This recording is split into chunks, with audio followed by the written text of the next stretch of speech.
Ukiran inspirasi sang maestro dipadu teknik desain modern. Tempaan keterampilan ahli tenun BHS membawa kualitas BHS ke tingkat teratas.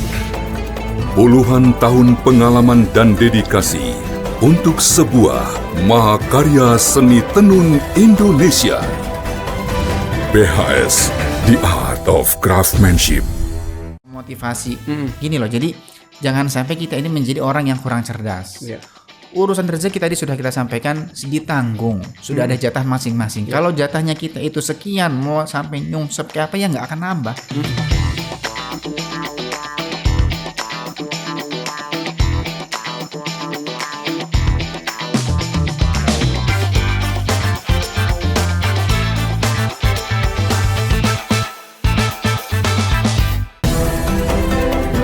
BHS, The Art of Craftsmanship. Assalamualaikum warahmatullahi wabarakatuh. Alhamdulillah. Allahumma salli wa sallim ala Sayyidina Muhammadin al-Bashir wa Nadhir alladhi tanfatihu bihi abwabul khair wa tanqaliku bihi abwabul syar wa ala alihi al-adhar wa ashabil akhyar birahmatika ya arhamar rahimin.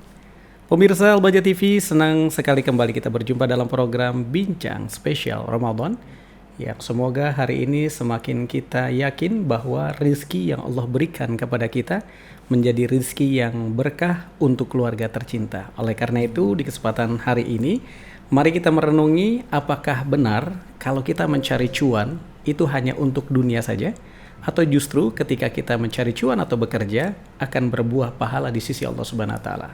Bersama dengan Ustadz kita hari ini, kembali kita sapa terlebih dahulu Ustadz Maulid dan juga Ustadz Haidar. Assalamualaikum warahmatullahi wabarakatuh, Ustadz. Waalaikumsalam warahmatullahi wabarakatuh. Gimana kabar, Ustadz? Sehat? Alhamdulillah. Alhamdulillah. Gimana? Masya Allah. Alhamdulillah sehat walafiat. Di hari ini masih di Bincang Spesial Ramadan.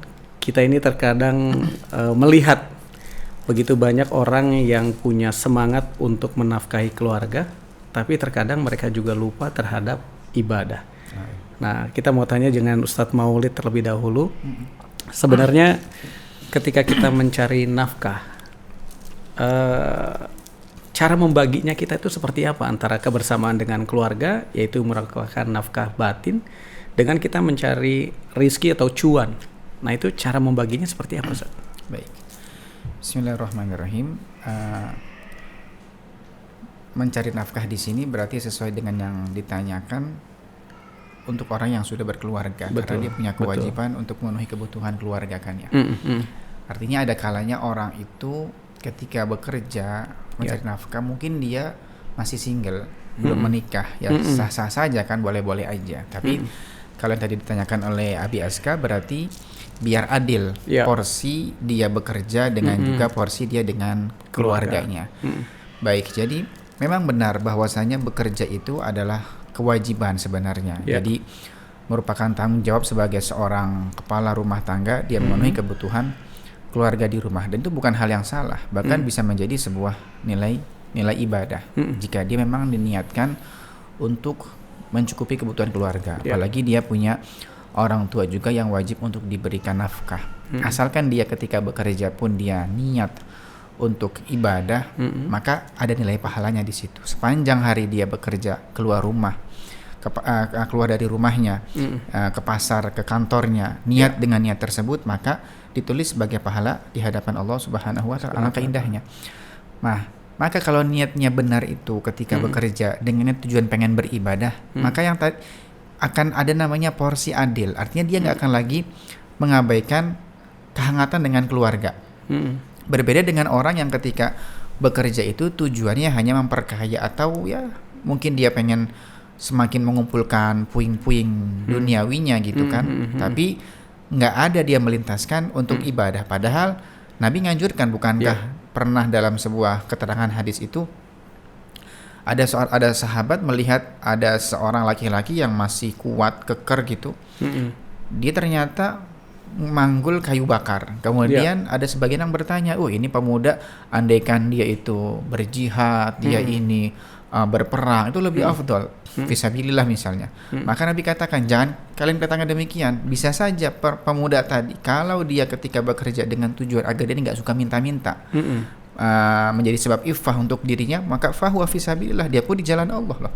Atau kalau dia juga bekerja dengan tujuan mencukupi kebutuhan keluarga, orang tua dan seterusnya, maka dia juga fisabilillah. Artinya tergantung, maka kita ini harus niat. Jadi ketika bekerja, apapun pekerjaan selama halal ya, nanti kan dibahas rambu-rambunya seperti apa ini. Ya kan, kalau yang jelas harus halal. Nah, tinggal kita lintaskan niat. Saya bekerja keluar kantor adalah niat ibadah. Niat karena ingin supaya keluarga saya di rumah tercukupi, anak harus sekolah, kebutuhan di rumah tuh ada. Ya kita nggak usah terlalu inilah, harus realistis lah. Artinya kita ini kebutuhan sekarang di zaman ini semakin meningkat, harga semakin melambung tinggi kan. Mau nggak mau kita harus bekerja, memutar otak gimana caranya. Ada lah ibaratnya kalau kata orang mah ngebul dapurnya tuh, ya kan. Jadi ada yang dimasak di rumah itu. Jadi jangan sampai nanti kelaparan. Tanggung jawabnya seorang suami sebagai kepala rumah tangga kan. Tapi kalau dia tadi niatnya adalah dia karena Allah, maka dia tetap ingat dengan keluarga. Pulang ke rumah itu ada waktu untuk dengan keluarga di rumah, kumpul dengan keluarga, dengan pasangannya, bersenda gurau, bercanda, bermain sama anak-anaknya. Dan yang harus kita pahami adalah bahwasanya kebahagiaan itu nggak selalu dengan materi. Ya kan? Ada orang itu secara materinya mungkin bisa dibilang mah bukan hanya cukup, berlebih dia sudah. Cuman apakah pasti dia bahagia? Nggak tentu. Nggak jaminan. Ada orang ketika materinya banyak dengan pasangan ternyata sering cekcok, bertengkar, harus berpisah. Dan itu banyak terjadi. Ada orang dengan materi yang luar biasa, berlimpah ruah, ternyata anak-anaknya susah diatur misalnya kan, kena kasus lah, macam-macam dan seterusnya. Bahkan banyak juga orang yang sudah punya kekayaan atau mungkin popularitas, kemudian ternyata harus berakhir misalnya bunuh diri, overdosis dan seterusnya. Jadi nggak jaminan. Maka kebahagiaan nggak harus selalu urusannya dengan materi itu. Maka itulah di mana letak kebahagiaan dalam hati. Nah, itu bisa kita dapatkan dengan kita kumpul dengan keluarga. Bukankah ketika kita ini komitmen menikah itu kan kita pengen membangun sebuah rumah tangga. Apa gunanya ketika kita menikah sudah komitmen di awal dengan pasangan, ternyata setiap hari sibuk dengan urusan masing-masing. Suaminya dengan dunianya, istri dengan dunianya, pulang-pulang sudah capek semuanya. Anak siapa yang akan, namanya anak juga butuh kehangatan ayah, butuh belayan ibundanya dan seterusnya kan. Akhirnya anaknya bingung, saya di rumah ini bapak sibuk, ibu juga sibuk. Akhirnya ada apa? Tadi kenakalan remaja mungkin berawal dari situ.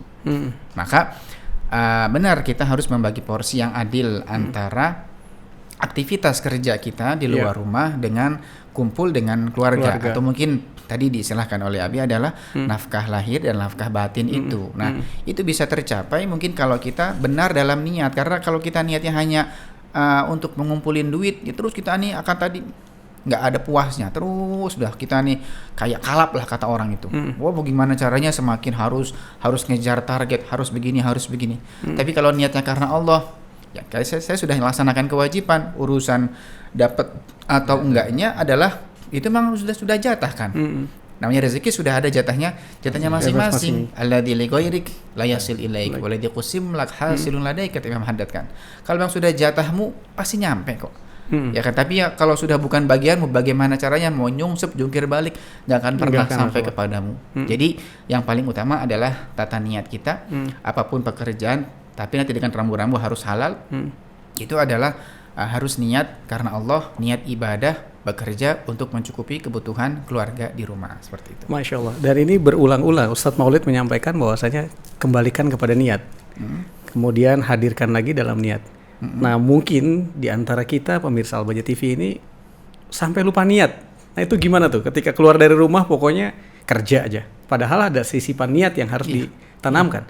Nah, ketika kita mulai memahami dan menyadari bahwasanya kembalikan kepada niat. Nah, tapi kita sering lupa untuk selalu niat. Nah, itu gimana kita? Ya artinya yang kita kan harus mengawalinya ketika sebelum bekerja. Betul. Kita ingin berangkat, bismillah, saya ingat keluar rumah, mencukupi kebutuhan keluarga, melaksanakan kewajiban sebagai seorang suami. Ketika dia lupa niat di awal, tapi dia ingat di pertengahan sudah bismillah, nggak boleh. Harus saya kembalikan kepada niat, saya ini kerja ini nggak hanya untuk nyari dunia aja, percuma rugi, ya kan? Karena nanti berimbas tuh. Kalau Iya. sudah niatnya itu nggak dilintaskan di awal, bukan hanya keluarga yang akan diabaikan, tapi mungkin juga akan berimbas naudzubillah kepada yang lebih parah adalah kewajiban-kewajiban ibadah itu. Urusan dia dengan Allah pun akan semakin dia lupakan. Karena dia lupa dengan tujuan utama itu. Harus juga kita ingat bahwasanya apa sih tujuan utama kita hidup di dunia, kan menghambakan diri kepada Allah. Ya kan, wa ma khalaqtul jinna wal insa illa liya'budun. Jadi apapun pekerjaan, profesi, karir kita arahkan untuk tujuan itu. Ya. Ibadah itu nggak harus kita di atas sajadah, nggak harus kita muter tasbih, harus dengan di mihrab. Bahkan ya salah kalau ada orang kerjaannya hanya duduk aja muterin tasbih ngaji, ternyata keluarga di rumah nggak ada yang ngasih nafkahnya, kan juga salah. Ya, berarti ibadah itu kan maknanya luas. Makanya sesuatu itu yang bahkan mubah saja bisa jadi ibadah kok kalau kita niatkan dengan niat baik. Apalagi yang jelas-jelas adalah kewajiban cari nafkah itu, maka nggak boleh kita lupa. Maka dari itu ya harus banyak belajar juga, ngaji, kemudian juga biar kita ini juga nggak terlalu kalap, ya kan, minimal sempatkan waktu kita itu di sela-sela kesibukan, ada kita mendengarkan nasihat guru-guru mulia kita, hadir majelis taklim, hitung-hitung mencharge ruhaniyah kita supaya nggak terlalu gersang ya dengan gemerlap kehidupan kita ketika mencari dunia itu. Masya Allah. Dan ini sambung juga nih dengan Ustadz Haidar, bahwasanya ketika kita mencari cuan atau bekerja mencari nafkah, kemudian dengan apa yang disampaikan Ustadz Maulid tadi, jangan sampai mengabaikan ibadah. Sebenarnya kalau dari segi kita sebagai orang awam itu, mana sih yang lebih utama antara ibadah dengan mencari cuan? Antara ibadah dan mencari cuan ya tidak bisa dibandingkan. Ya, ibadah adalah urusan kita dengan Allah Subhanahu wa taala. Mencari rizki juga kadang itu juga kewajiban kita terhadap orang-orang yang kita tanggung. Istri kita, anak-anak kita, seperti itu. Jadi semua mempunyai keutamaan. Ibadah mempunyai keutamaan, mencari rezeki juga mempunyai keutamaan. Tadi dengan niat-niat yang disandarkan kepada Allah Subhanahu wa taala, seperti itu. Ibadah bernilai pahala, tapi mencari rezeki juga kalau dia ini lalai, tidak mencari rezeki, nah dia mendapatkan dosa karena baginda Nabi Muhammad SAW juga pernah bersabda, tolabul halal faridatun ba'da kulli faridah. Mencari rizki yang halal itu adalah kefarduan juga, ternyata kewajiban juga setelah kewajiban ibadah yang lain terpenuhi semuanya. Nah, jadi yang fardu-fardu daripada ibadah itu sudah dilaksanakan, maka mencari rizki ini juga termasuk kewajiban yang lainnya, bahkan mungkin menandingi pahalanya daripada kesunahan seperti itu. Nah, mana yang lebih utama antara mencari rizki dan juga ibadah? Nah, di antara sahabat baginda Nabi Muhammad SAW juga terbagi menjadi dua golongan. Golongan yang mereka itu mencari rizki dan didoakan bahkan oleh baginda Nabi Muhammad SAW dengan keberkahan. Bahkan ya, kita mengetahui semuanya bahwa Nabi Muhammad SAW juga pekerja keras. Sebelum diangkat menjadi nabi, beliau mengembala kambing untuk punyanya Sayyidah Halimah. Terus punya orang-orang Quraisy. Beliau juga berdagang bersama pamannya Abu Thalib ke Syam, malah kalau istilah kita merantau. Iya, jadi orang rantau lah istilahnya. Rasulullah juga ke Syam berdagang. Bahkan ketika Rasulullah mencari rizki, Allah memberikan keberkahan. Jualan atau dagangan daripada Sayyidah Khadijah diberkahi oleh Allah Subhanahu wa taala. Dan dapat kita fahami juga bahwa perempuan pun bisa bekerja seperti itu, mencari cuan lah, seperti itu. Nah, di antara sahabat-sahabat baginda Nabi Muhammad SAW ada yang pekerja keras. Sayyidina Utsman yang sampai dikatakan sekarang pun masih ada wakaf-wakaf daripada Sayyidina Utsman. Masih ada. Nah, saking berkahnya. Sayyidina Anas bin Malik datang pada Rasulullah minta didoakan. Orang tuanya minta doa kepada Rasulullah, Rasulullah mendoakan untuk banyak rezekinya, banyak anaknya. Akhirnya beliau terbukti doanya baginda Nabi Muhammad SAW terkabul kan. Umur beliau 80 atau 100. Anak beliau juga sekitar segituan. Cucu-cucunya katanya sampai segitu. Nah, ini keberkahan-keberkahan dan di samping itu ada ikhtiar dari sahabat-sahabat itu dan juga keberkahan doa baginda Nabi. Tapi ada juga para sahabat-sahabat yang mereka ini tetap ikhtiar lah. Yang namanya ikhtiar tidak bisa ditinggal ini. Karena guru mulia kita sering menyampaikan pesan, katanya bekerja tanpa tawakal itu kesombongan. Dia bekerja seakan-akan rezeki datang dari dirinya kan, dari usahanya sendiri, tanpa adanya tawakal pada Allah. Itu adalah merupakan suatu kesombongan. Tapi tawakal tanpa adanya ikhtiar itu gila kan. Dia hanya menunggu bintang jatuh, rezeki datang, barangkali dapat giveaway atau apa. Nah, itu menunggu rezeki tanpa adanya ikhtiar atau usaha itu juga kegilaan. Nah, dari mana? Harus ada usaha dulu. Sahabat-sahabat yang dikatakan ahlu sufah, Abu Hurairah dan yang lainnya juga mereka termasuk orang-orang yang bekerja lah seperti itu. Tapi memang ada kayak beberapa golongan yang bisa kita simpulkan bahwa ada orang yang tidak bekerja juga rezeki akan datang kepadanya. Contohnya para santri tolabul ilm. Kalau bekerja buyar nih ilmunya. Nah, makanya dalam Islam ada kan zakat. Zakat diperuntukkan untuk untuk orang yang fakir, untuk asnaf yang 8 itu. Jika ada santri yang mereka itu fakir atau tidak mendapatkan yang lainnya, maka dikategorikan. Tapi ya memang karena kefakiran dia, tidak ada yang ngirimi atau apa. Nah, umumnya santri-santri kan seperti itu, tinggal di satu pondok misalkan seperti itu. Nah, tapi di Al-Bahjah sudah jelas ya, Buya menyampaikan bahwa santri kita ini tidak menerima zakat. Iya, tidak makan dari uang zakat. Nah, seperti itu. Nah, maka para ulama berbeda pendapat. Dari kisah-kisah yang sahabat seperti Abu Hurairah. Nah, kadang kalau tidak ada makanan untuk dimakan, datang ke masjid kan. Biasanya Rasulullah datang kepada beliau-beliau, apa ada yang belum makan, apa ada yang tidak mendapatkan rezeki hari ini. Nah, biasanya ada beberapa. Nah, biasanya nanti Rasulullah sampaikan kepada sahabat yang lain, ini fulan ikut Sayyidina Abu Bakar, fulan ikut sama sahabat yang lain. Nah, itu untuk mencukupi makannya. Jadi berbeda katanya para ulama. Akhirnya ada pertanyaan, mana yang lebih afdal? Orang kaya yang bersyukur, al-ghaniyyu syakir, orang kaya yang bersyukur, atau al-faqirus sabir, orang fakir yang bersabar. Mana ini yang lebih afdal?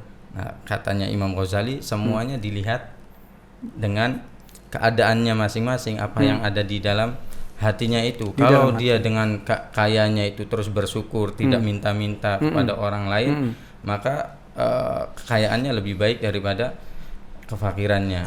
Adapun orang yang fakir, misalkan fakir tapi dia tidak bersabar juga tidak baik. Dia fakir tapi masih ngarep-ngarep sesuatu juga nggak baik. Makanya fakir tapi dia bersabar juga ada keutamaannya. Tapi para ulama memang lebih menekankan kepada iktisab tadi, mencari rizki, agar kita ini seperti yang disampaikan Ustaz Maulid, aifa, ada tidak meminta-minta.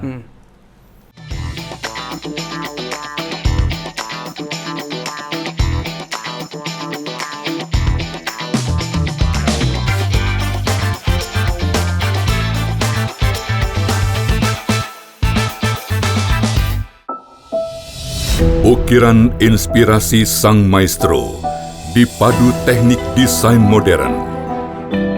Ketempaan keterampilan ahli tenun BHS membawa kualitas BHS ke tingkat teratas. Puluhan tahun pengalaman dan dedikasi untuk sebuah mahakarya seni tenun Indonesia. BHS, The Art of Craftsmanship.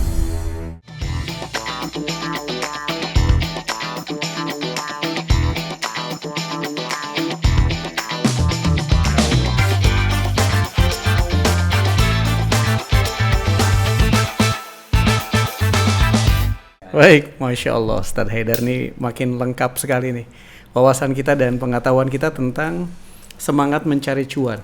Itu ternyata bukan suatu kesalahan. Tapi juga kami teringat dulu Ustadz, masih zaman bekerja dulu. Ada teman tuh bilang begini, berapa sih gaji ente gitu? Kalau bahasa kantor kan lu gue gitu. Berapa sih gaji sampai ninggalin sholat atau sampai mengabaikan sholat?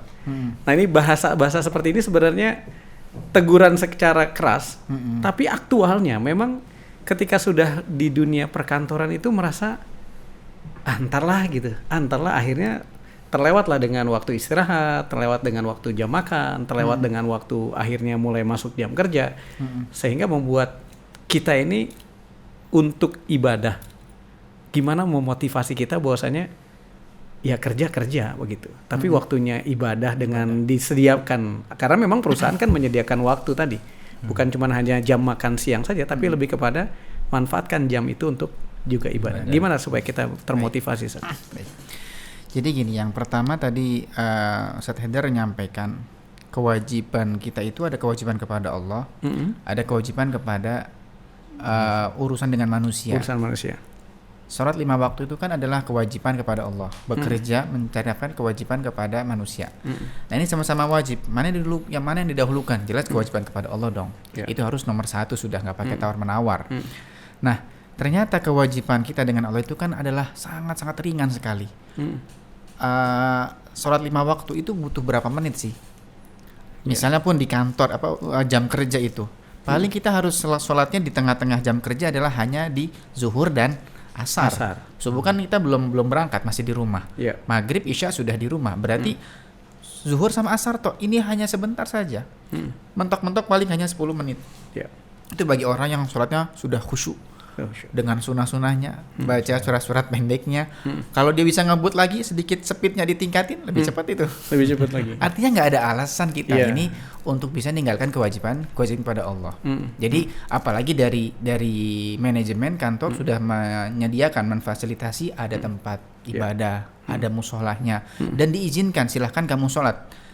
Lagi-lagi kembali kepada kita kadang, masing-masing kita ini yang masih ada rasa males, rasa beratnya itu. Jadi kalau boleh dikatakan sholat adalah ibadah yang paling ringan di antara yang 5 itu. Ayo kalau puasa kita harus nahan lapar dari mulai subuh sampai maghrib.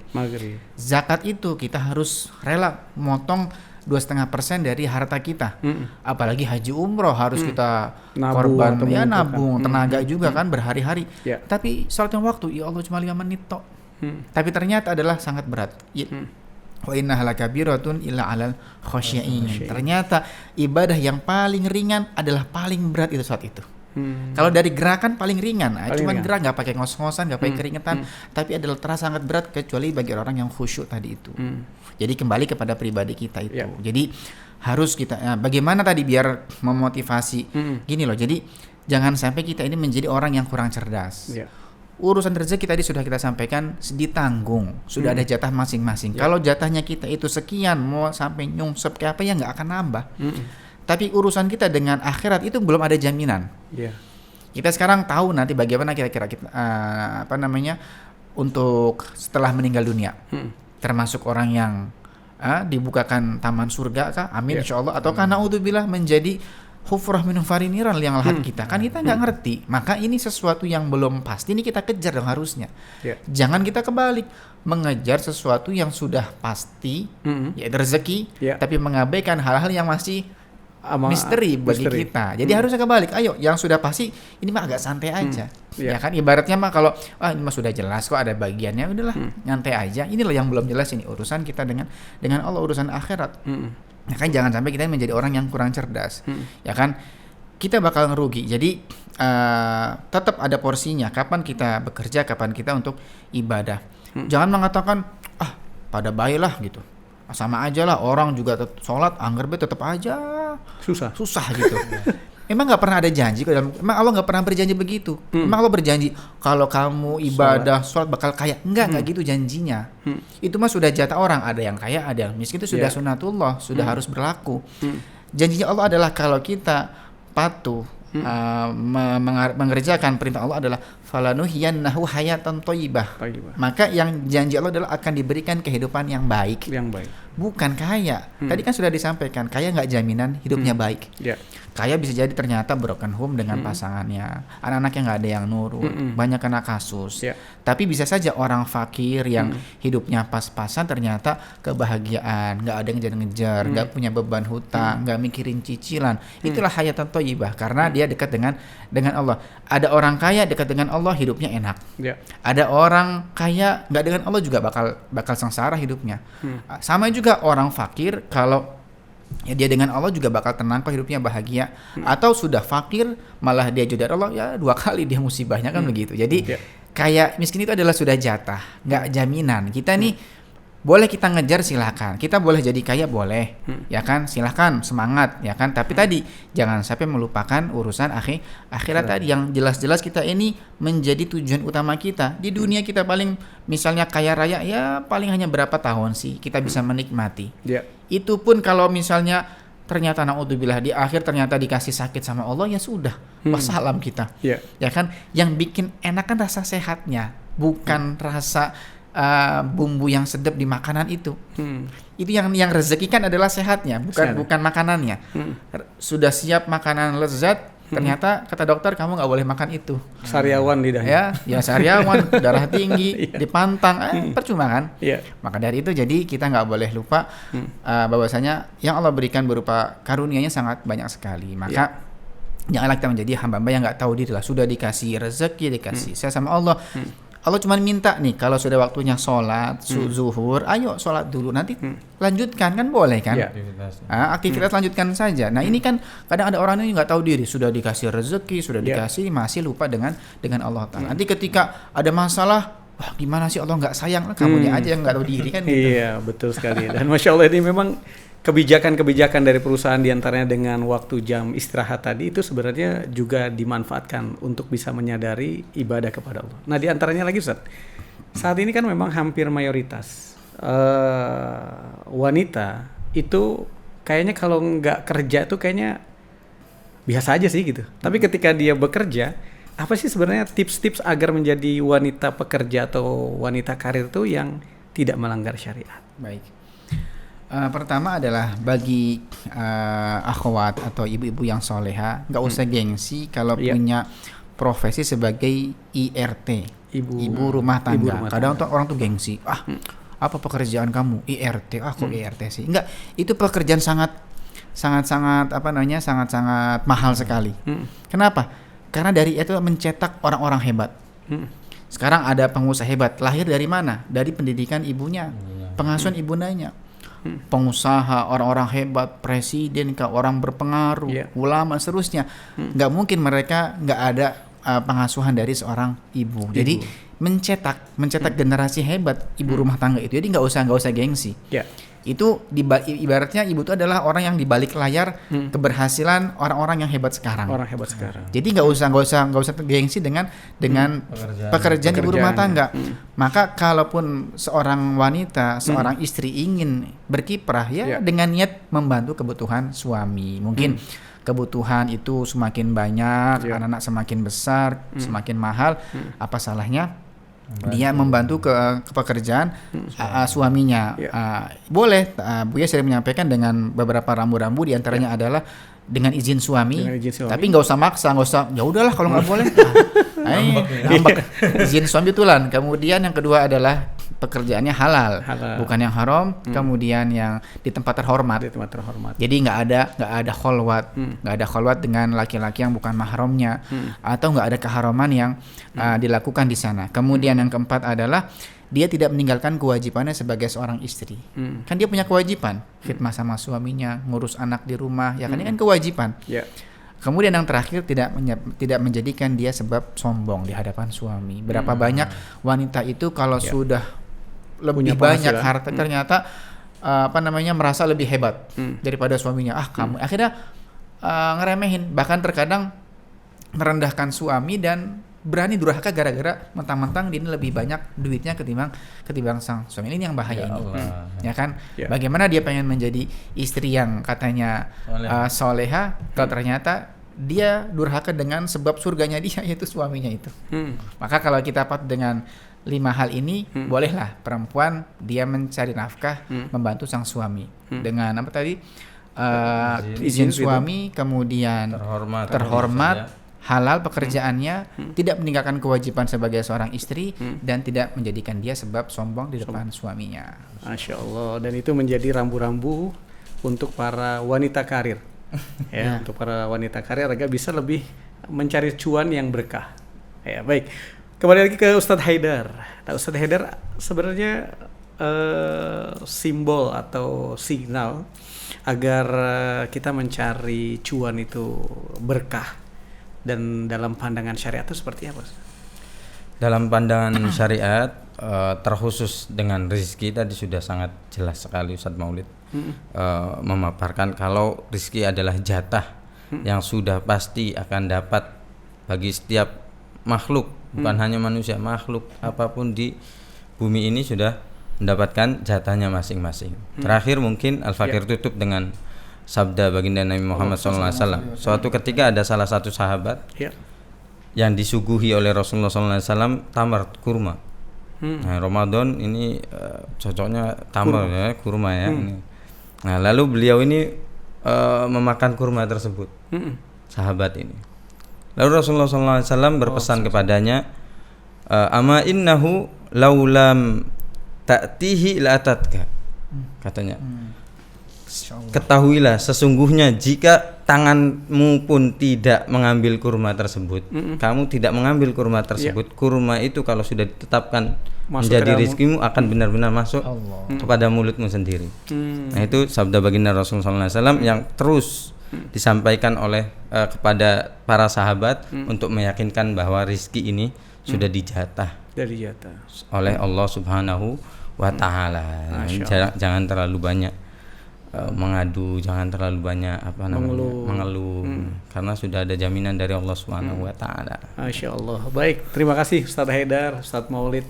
Semoga kita semakin meyakinkan bahwasanya apa yang kita usahakan dan kita perjuangkan tetap sudah akan ada rizkinya di sisi Allah Subhanahu wa Ta'ala. Amin, insyaallah. Sukses selalu, berkah selalu Ustadz. Amin. Doain kita semuanya. Amin. Doa. Masya Allah.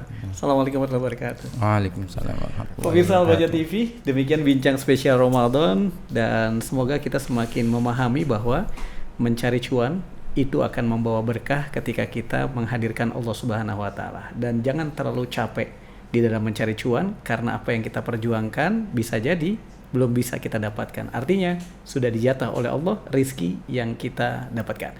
Ikuti terus program bincang spesial Ramadan bersama Al-Baja TV. Kami pamit. Assalamualaikum warahmatullahi wabarakatuh.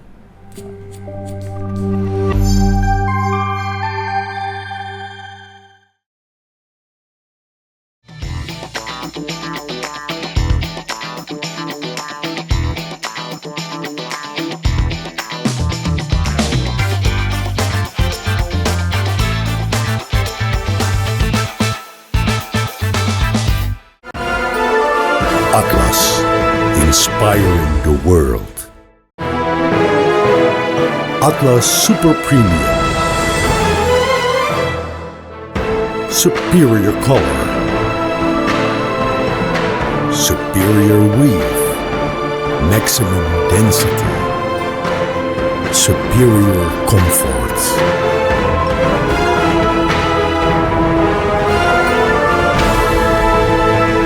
Atlas, inspiring the world by BASTEX.